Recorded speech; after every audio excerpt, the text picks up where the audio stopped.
Hi friends, I'm Crystal Bessie with the Louisiana Farm to School program. This month's Louisiana Harvest of the Month is a powerhouse of protein. The average American eats around 67 pounds of it a year, and in fact it's the most popular food to grill, even transforming a simple sandwich into an American icon. It's beef. No matter how it's prepared, from rare to well done, the beef that makes it to our plate starts here. Join us at Muse 3 Farm, where we're going to find out just how Louisiana beef makes the grade and moves from the pasture to your plate.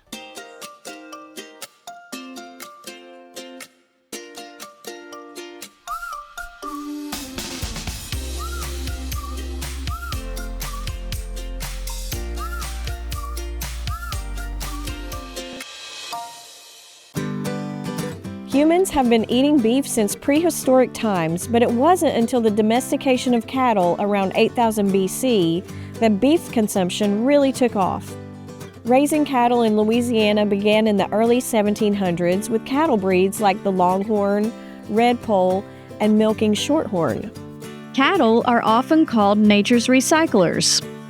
They have the ability to convert plants that we can't digest into a nutritious and delicious source of protein for us to enjoy: beef.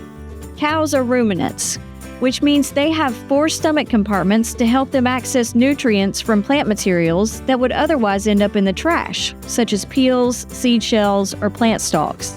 All right, I'm here in Greensburg, Louisiana at Muse 3 Farm, and the farm is run by 4 brothers, Alan, Burnell, Chris, and Mitty, and I've got Chris, Burnell, and Mitty with me here today. So the brothers came together in 2015 to kind of reinstitute their family's farm after many years away. Can you tell me a little bit more about your farm and what motivated you to come back to your roots?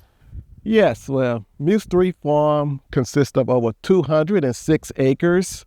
103 of those acres are dedicated to timberland. We have both longleaf pines as well as loblolly pines. The other acreage is dedicated to our grazing land, and on our farm we graze cattle, goats, sheep, chickens, and turkeys. The Muse brothers stay busy improving the soil of pastures that were once timberland. They use cover crops to transform the soil into rich and productive grazing areas for their livestock. What motivated us primarily was family first. We all after college went away. We had a great career, but it's something about family that wanted to bring us back together again. And what better place to go is back to our hometown here in Greensburg and reinstitute the family farm. And once we did the farm, we wanted to be able to do things to help out our community. We wanted to be able to provide fresh local produce to the community. We wanted to be able to educate and train other farmers in the areas. And we also wanted to have a place where youth or the elderly could come and see an actual operational farm. So that's what drove us to come back here and start Muse 3 Farm. So what kind of cattle do you guys raise here? Primarily, we are bringers shop here at Muse 3 Farm. One of the principal challenges for ranching in Louisiana is the climate. Producers want to raise cattle that thrive in the heat and humidity, but still produce quality beef products, which was not always the case. Breeds in the United States prior to the 1930s were not well adapted to the extreme South. In 1932, the USDA worked with the LSU Experiment Farm in Jeanerette to develop a crossbreed that combines just that: cattle that thrive in the heat while producing quality beef. The result was the Brangus, a blend of Brahman stock with Angus cattle. Today, nearly all beef cattle in Louisiana are at least partially Brahmans. There are several types of cattle operations in the industry, and cattle may change hands 3 to 4 times throughout their lifespan. The cycle begins with the cow-calf producers, and their job is to maintain the health of each new calf up to about 6 to 12 months. Once they become a certain weight, they are often sold to a different ranch where they continue to grow for 6 months to a year. Cattle will spend the last 4 to 6 months of their life at a feed yard, eating a high-energy diet as a way to bulk up before they are processed for meat. But that is not the life cycle for all cattle. Well, here on Muse 3 Farm, We typically process animals when they're about 7 months to a year old. Now, others do it later, some do it 2 years, but because of how we started our operation as a cow-calf operation, our inventory was mainly those calves from 7 to 10 months old. So in Muse 3 farm, we process those animals, but you can process them even later. But we've chosen that 7 to 10 month old because that's what we produce right now on the farm. The cattle at Muse 3 Farm spend their entire lives eating grass. So what's the difference between grass-finished and grain-finished beef? Well, grass-finished cattle spend their entire lifetime grazing and eating from pastures, while grain-finished cattle do graze in pastures. They are finished at a feed yard to eat a diet of corn, vitamins and minerals, and other forage for faster growth in a short amount of time. So can you tell me how many cattle do you have here on your farm? Currently, we have about total 80 head count, and about 40 of those are mama cows on the farm. Our primary source is grass, so you feed them grass all year round. But your cattle here never gets sent to the feedlot where they only eat grain, is that right? No. Our cattle here go straight from the farm to our local slaughterhouse. So our cattle never really leaves the farm until it goes to the slaughterhouse, and we have a local slaughterhouse right here in Greensbury. So we like to say our cattle never leave St. Helena Parish until someone comes and purchases the finished product. I have had such a great time seeing your operation here. Let's go over to Judy and see what she has cooking up in the kitchen. I bet she has a few beef tips for us. Let's go try some. All right. Hello, here we are at Muse Farms with Juanita Muse. So Juanita, this is just an absolutely gorgeous place. What do you do here? I help with the animals when they process, like the chickens and the goats. So anything that needs to be done, and also I work in the garden. Today we're going to learn all about beef. First of all, just so you know, it's a muscle, and that means that it has protein fibrils in it. Various amounts of connective tissue that connect those fibrils. And it also has a lot of water. A lot of people don't realize that, but beef is about 70% water.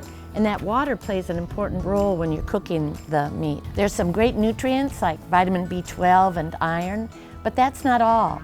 It has some components in it that make it smell and taste very good, especially when it's cooked. So we're going to cook some beef today. We're going to cook 2 different kinds of meat today. One is a flank, and it has long muscle fibrils, and we're going to take that into consideration when we're serving it. One of the things I like to do with beef, especially beef like flank or skirt steak, is I like to marinate it for about 30 minutes. So let's talk about that marinade for just a minute. What we've done is we've taken some oil, a little bit of oil, some vinegar. I used red wine vinegar, but you can use just about any kind of vinegar. You can even use lime juice. That's really good. We put some garlic in. We put some fresh herbs, parsley and rosemary, and some oregano. We put a little bit of a hot pepper in there, some ginger. Then we're going to put it on this hot grill, a preheated grill. We're going to brown it. It doesn't take very long. So when you brown the meat, you develop the flavor that comes from the fat, melting the fat that's in between the muscles. A lot of people don't realize that the minute heat is added to this muscle, it starts to get tough. And then we'll flip it, and then we'll take it off, and you have to let it sit again. So remember that water. You want your meat to be juicy. So after you take the meat off the heat, you let it sit so that the juices return to the muscle before you cut it. One of the things that we do with meat that has a lot of connective tissue in it is we cut it across the grain, which is what we're going to do with this flank steak. I'm cutting these tender beef tri-tips into cubes to marinate them for about 30 minutes and then cook them quickly on the grill. Cutting them into cubes allows them to soak up that delicious marinade and stay juicy because they don't have to cook for very long. Okay, so Juanita and I have really enjoyed our day today.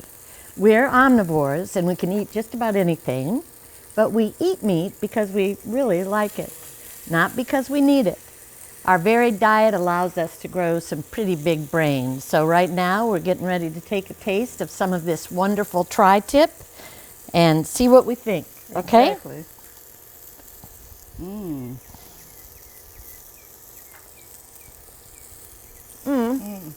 Wonderful. Now it's time to go see what Crystal and Chris are up to out in the field. You all have an agritourism operation here too. Yeah, Muse 3 Farms, we do tours. We do tours, educational tours for youth, high school students, private companies, elderly. It doesn't matter. So we have those. You can book those online at our website. And on those tours, we basically give you a day-to-day demonstration of what happens on an actual farm. We talk about animals. We talk about soil health. We talk about vegetables. So you're going to get a full gamut of what goes on in the day-to-day workings of a farm. Yeah, and you get to meet your local farmer who may just live right down the road from you. Yeah. And, just come out and see us. And, our goal is eventually that one day some of those people that come on those tours eventually is going to inspire them to have their own farm as well. Thank you so much. I enjoyed meeting each one of you today. You guys have a wonderful family and a wonderful family farm here. So I would encourage anyone to come out and visit. And let's go see a little bit more. Let's go. Yes, straightforward. Thank you.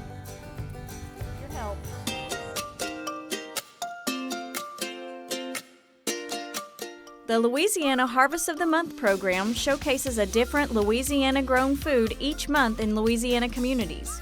We hope you will join us in tasting Louisiana this month.